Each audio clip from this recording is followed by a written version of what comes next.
하나님이 넘지 못하실 장애물은 없다. 이런 제목으로 함께 은혜를 나누겠습니다. 하나님의 종이었던 모세에게 있어서 가장 넘기 어려웠던 산은 소명의 산입니다.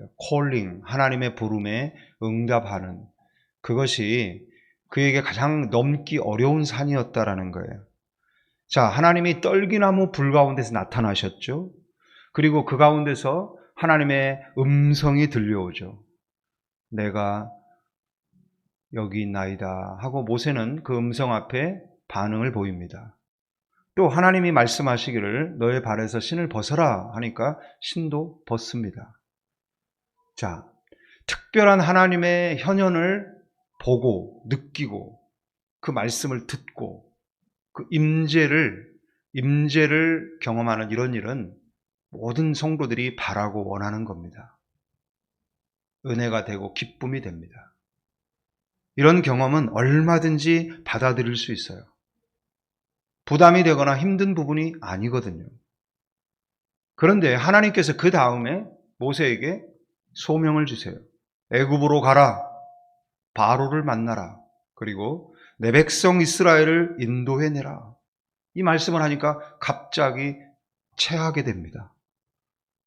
좀 전까지는 너무 좋았고 너무 은혜가 되었는데 할 일이 주어지니까 급체를 해요. 아이고. 그래서 이 부담감을 느끼고 힘이 쫙 빠지면서 쭈뼛쭈뼛 뒤로 물러납니다. 하나님, 나는 자격이 안 되는 것 같은데요. 나 같은 사람이 어떻게 바로 앞에 나갑니까? 이스라엘 자손을 애굽에서 인도해 내다니요? 나는 자격이 안 돼요. 이스라엘 백성들이 자신을 지도자 감으로 인정 안 해준다는 것도 걱정거리고 하도 오랫동안 말을 하는 걸 전혀 이 말을 하지 않고 살았기 때문에 입이 뻣뻣해지고 혀가 둔하여져서 말을 할 줄 모른다라는 게 가장 큰 걱정이었어요. 은혜 받는 건 좋고 임재를 체험하는 것도 좋은데 사명 감당하는 것은 못하겠다라는 것이죠.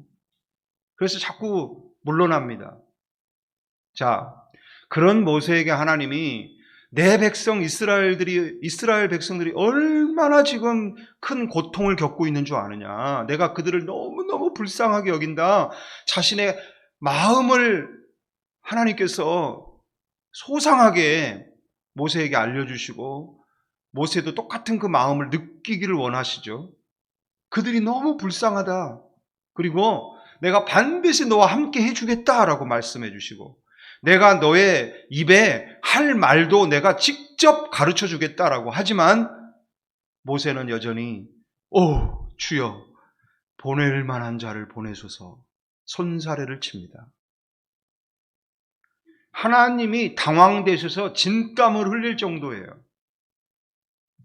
고집센 나귀들 수도 없이 다뤄보셨지만 이렇게 고집센 사람 다룬다라는 거 너무 어렵다라는 거 아마 하나님이 절감하셨을 거예요. 하나님 제 마음도 아시죠? 하나님께서 그동안 모세를 80년 동안 준비를 하셨거든요. 바로 이 때를 위해 모세의 인생 80년 동안 하나님이 준비해 오신 거거든요. 바로 이 때를 위해 바로 왕의 학대로 인해 그 이스라엘 백성들 가운데 사내 아이가 태어나자마자 다 살해당하는 일이 벌어지고 그 가운데 모세가 태어나서 위태위태하게 자라다가 드디어 더 있기 어려우니까 갈대 상자에 담겨져서 나일강에 버려지고 그 강물을 따라 흘러가다가 바로 왕의 공주에게 발견되어져 가지고 건져냄을 받고 그 공주의 품에서 길러지고 그렇게 이집트의 왕자로 성장했지만 40살이 돼가지고 흥분된 감정 못 이겨 사람을 때려 죽이고 살인자가 돼가지고 미디안 광야로 도망가서 또 40년을 거기서 숨어 살잖아요.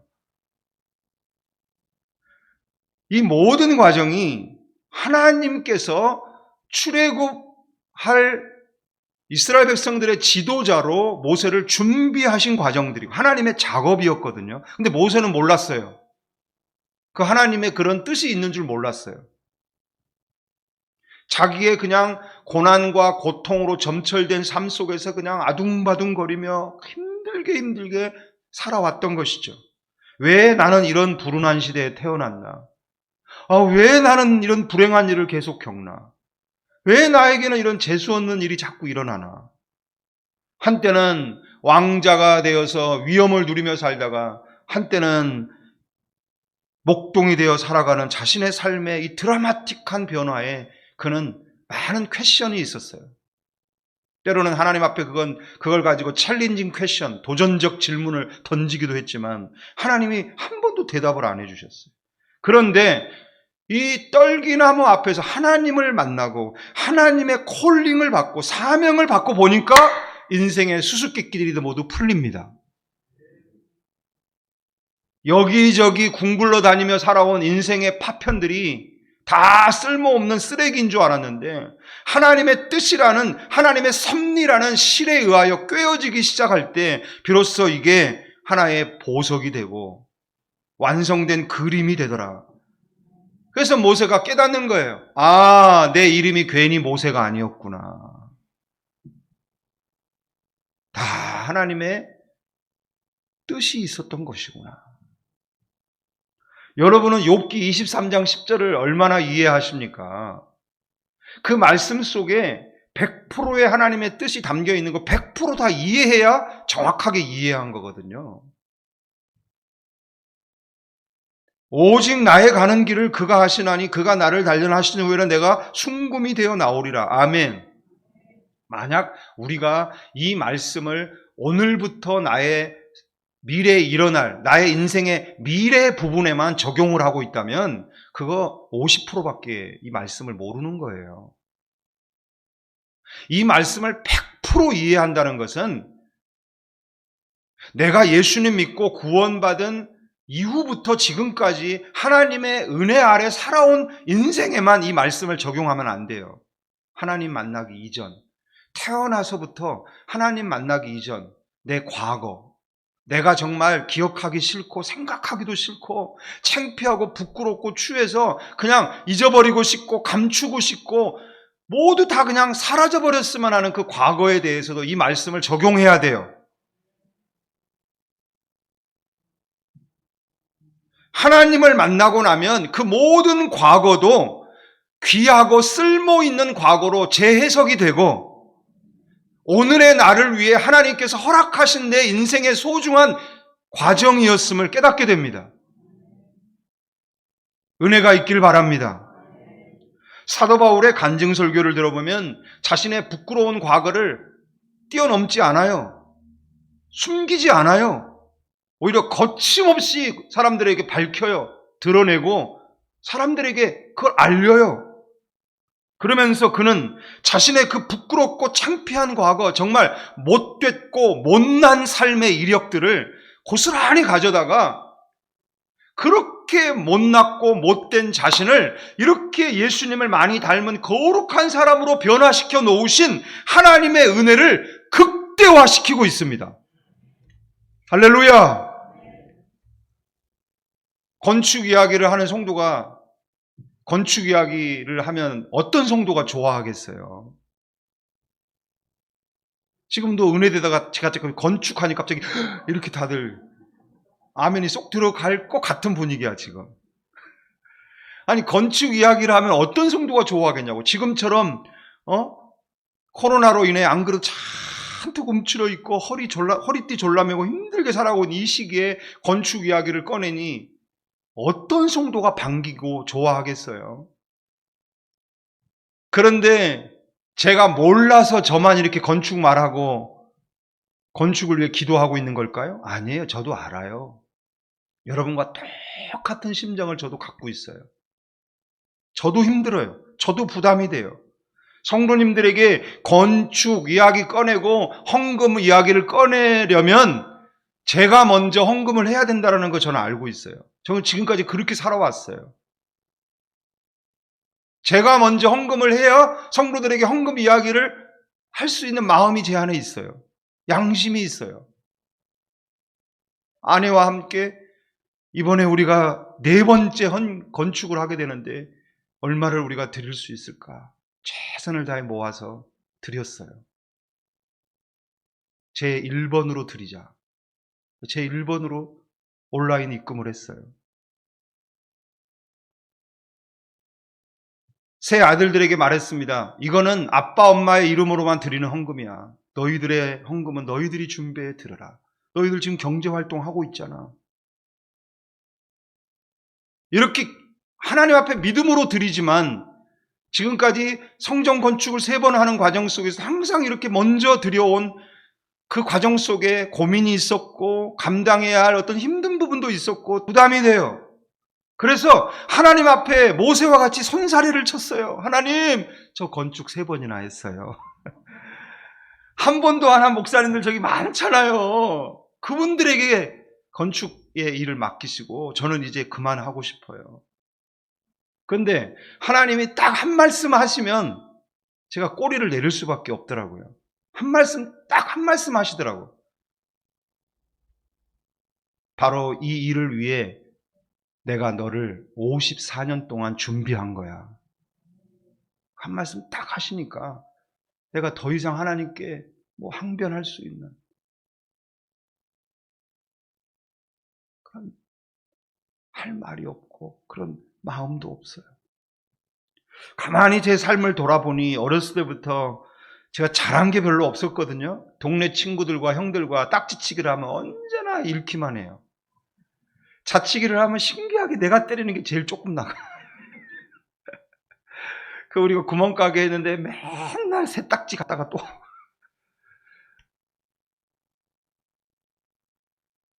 공부도 뭐 하기 싫어서 맨날 샛길로 빠지고 그림도 조금 그리다가 중단하고 뭐 하나 제대로 잘한 게 없어요. 근데 제가 하나 그래도 잘한 게 있다고 한다면 아버지, 어머니 밑에 딱 달라붙어 있는 거 하나 잘했어요. 아버지를 그렇게 무서워하고 싫어하고 아버지에 대해서 그렇게 그냥 툴툴거리는 걸 많이 하면서도 그냥 아버지 옆에 딱 붙어 있어요. 껌딱지처럼. 그러니까 무슨 일을 한다 아버지가 뭐 이렇게 일 시키려고 찾으면 5남매 중에 아무도 안 보여. 근데 저만 있었어요. 그러니까 항상 저를 불러가지고 석유 배달시키고 연탄 배달시키고 쌀 배달시키고 외상값 받아오라고 시키고 저희 아버지가 만물상해를 하셨거든요. 다루지 않은 게 없어요. 부동산 일도 하셨어요. 그러니까 집 청소시키는 일을 저 시켰어요. 그래서 너무나 힘들었어요. 매일 야단 먹고 욕 먹고 꼴밥 맞고 심부름이란 심부름 다 하면서도 툴툴거리고 삐지고 화도 내고 그러면서도 아버지 옆에 붙어 있는 건 저였어요. 그래서 그런지 저희 아버지 어머니가 5남매 중에 저를 제일 아끼시고 사랑해 주셨어요. 저는 아들이었지만 종이었고 머슴이었고 심부름꾼이었고 알바생과 같았어요. 근데 지금 하나님 아버지를 섬기는 것도 제 그 습성이 남아있는 것 같아요. 하나님이 시키는 일들이 저에게는 굉장히 부담이 돼요. 어디론가 그냥 숨어버리고 싶고 도망가고 싶을 때가 많아요. 그래도 하나님 곁에 붙어 있습니다. 그냥 붙어 있어요. 천안에다 개척하라고 하니까 라면 박스 하나 넣고 개척했고 성전 지어라 하니까 논바닥에다가 성전 지었고 갈 곳이 없으니까 열몇 평 마을에 간 폐가 같은 곳에 들어가 예배도 드리고 갈 집이 없으니까 우리 장로님 지어준 옥상에 공터에 나무로 판자로 지어준 집에서 살기도 하고 그냥 힘들고 도망가고 싶은 때가 많았지만 그냥 하나님께 꼭 붙어서 걸어왔는데 어느덧 30년이 다 돼가고 있어요. 근데 왜 하나님은 나에게 이런 삶을 계획해 놓으시고 이런 삶을 걷게 하셨고 왜 이런 일들을 경험하게 하셨을까 돌아보니 하나님이 한 말씀 하시는 게 이거예요. 너의 오늘 너에게 내가 맡기는 사명 감당하게 하려고 내가 너의 인생 54년을 준비시킨 거다. 그 말씀을 하시니 나에게 주어진 하나님의 일을 안 할 수가 없는 거예요.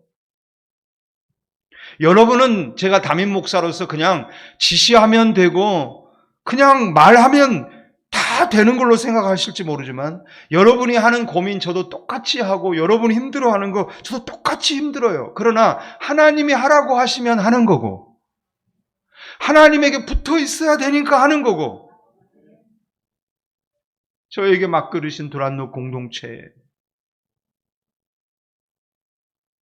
제가 성령을 믿듯 거룩한 공교회를 믿기 때문에 성도의 교제를 믿기 때문에 저와 하나 된 여러분들도 함께 이 과정을 가게 되는 것이죠. 하나님이 모세에게 말씀하세요.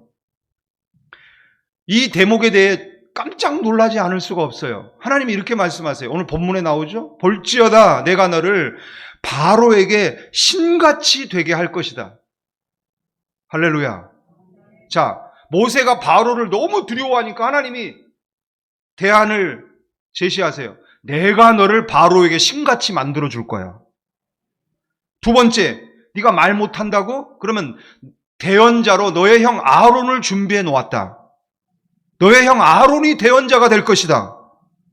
세 번째, 내 손을 애굽에 뻗쳐서 내가 그들을 심판하고 내가 하나님됨을 입증하리라. 우리는 하나님이 이스라엘 백성들을 출애굽시키려고 10가지 재앙을 사용하신 거 알고 계시죠? 그것만 알면 안 돼요. 하나님이 이스라엘 백성들을 애굽에서 구해내시려고 10가지를 미리 다 준비해 놓으셨다는 걸 알아야 돼요. 하나님이 다 준비해 놓으신 거예요. 대안이 다 준비되어 있었다고요. 하나님은 이런 장애물들이 하나님의 일을 가로막을 거 알고 계셨어요. 그래서 다 대안을 준비해 놓으셨어요. 하나님이 넘지 못하실 장애물은 없어요. 하나님의 행보를 가로막을 수 있는 장애물은 없다고요. 어떤 장애물은 하나님은 뛰어넘으세요. 왜요? 다 준비해 놓으셨어요. 하나님은 대안을 갖고 계세요. 할렐루야. 그래서 모세의 소명에 대한 갈등은 최종 종결이 돼요. 이 7장 서두에서 끝나는 거예요. 그 다음부터는 더 이상 이 소명 때문에 고민하지 않아요. 소명 가지고 갈등하지 않아요. 그 모습 눈을 씻고 찾아봐도 없어요. 이후부터는 오로지 모세의 임무 수행 과정만이 묘사되고 있어요. 할렐루야. 행여나 오늘 예배드리는 우리 가운데 한 분이라도 소명 앞에서 고민하고 갈등하는 분이 계시다면 오늘 여러분도 끝장내시기 바랍니다. 하나님은 다 준비해 놓으셨다. 하나님이 넘지 못하실 장애물은 없다. 다 준비되어 있다. 할렐루야. 그렇기에 우리도 할 수 있다. 하나님과 함께하는 우리도 할 수 있다. 아무것도 갈등하고 고민하지 말고 그냥 가십시다. 해병대처럼, 특전사처럼. 오늘 종현이 지금 해병대 병장 됐나요? 종현이 어디 있어요? 와, 남자다워졌어요. 박력이 느껴지잖아요. 이런 기운을 가지고 우리의 발목을 잡고 있는 갈등, 고민, 염려 다 던져버리고 풀어 던져버리고 우리 앞으로 해병대와 같이 특전사와 같이 임무 수행을 향해 액션을 취하십시다. 앞으로 나아가십시다. 하나님이 넘지 못하실 장애물은 없다. 하나님과 함께하는 나도 모든 장애물을 건너뛸 수 있다. 5층 부분 중축을 위해 3년 동안 고민하고 기도해온 일입니다. 신중하게 또 신중하게 저는 살폈고 준비했고 기도해 왔어요.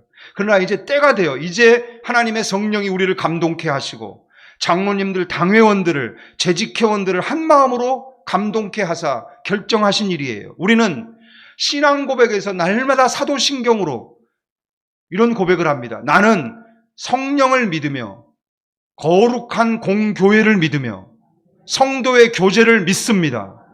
정말 믿습니까? 성령을 믿는 것과 공교회를 믿는 것, 이 사이에 간격이 있어서는 안 돼요. 똑같이 믿어야 돼요. 그러면 하나님께서 세우신 이 두란노 교회라는 공교회, 당회, 재직회를 통하여 하나님이 하나 되게 하시는 것은 분명한 하나님의 뜻이라고 저는 확신합니다. 우리는 공교회를 믿잖아요. 그러면 모두가 하나로 결정한 이 일에 더 이상 갈등하지 말고 고민하지 말고 우리는 기꺼이 참여하고 할 수 있는 한 최선을 다해 헌신의 대열에 동참해야 합니다. 할렐루야! 하나님이 장애물을 뛰어넘게 하시는 그 일들에 우리 모두 함께 참여하여 그 은혜를 경험하고 하나님의 그 역사를 경험하고 우리 모두 간증하는 주인공이 되어야 할 줄로 믿습니다.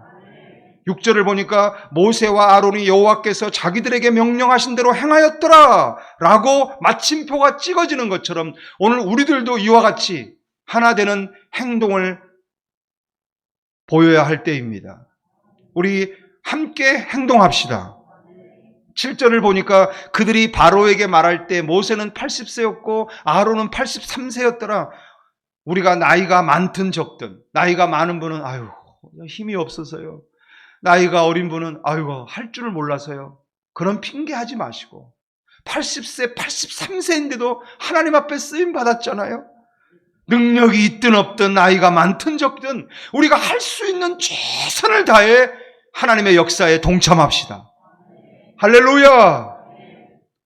10절에 모세와 아론이 바로에게 가서 여호와께서 명령하신 대로 행했다라고 되어 있어요. 우리의 인생이 이런 한 개의 문장으로 대변되기를 바랍니다. 내 삶은 간단한 한 개의 문장으로 표현될 수 있어야 돼요. 하나님이 하라는 대로 하는 삶을 살았다. 제가 며칠 전에 우리 이현숙 목사님이 복명동에 교회를 개척한다고 해서 현장을 한번 가봤어요. 또 며칠 전에 최경준 전도사님이 서울 집에서 교회를 개척한다고 하길래 축하를 해드렸어요. 교회를 개척한다는 게 얼마나 힘들고 얼마나 어려운 십자가의 길을 걷는 것인지 저는 알기 때문에 이 코로나의 힘든 시기에 그런 힘든 일을 하기로 결정한 두 분이 너무너무 대단해 보이고 대견해 보였어요. 가만히 생각해 보니까 이런 생각이 떠올랐어요. 내가 행복하게 목회하는 걸 보니까 저분들도 저렇게 어렵고 힘든 일이지만 쉽게 하고 기쁨으로 하시는구나. 저는 그런 것을 우리 부교육자들에게 가르치거나 교육한 게 없어요. 그런데 자연스럽게 제가 목회를 하는 모습이 그 영향력이 되어 흘러 들어간 것이죠. 우리의 평소의 모습이 우리 자녀들에게 자연스럽게 흘러 들어갑니다. 우리가 이 힘들고 어려운 때에 하나님의 소명에 순종하여 모든 성도들이 하나 되어서 순종하며 행동하는 것을 보고 자라는 우리 자녀들은 그 아이들의 삶에 어느 때 하나님의 소명 앞에 결단해야 될 때가 왔을 때 우리와 똑같이 부모의 모습을 보았던 그때와 똑같이 그 아이들도 결단하지 않겠습니까? 그런 점에서 우리가 이 5층 건물을 짓는다라는 것은 단순히 건물을 짓는 것이 아니라 실상은 보이지 않는 믿음의 유산을 건축하는 것입니다.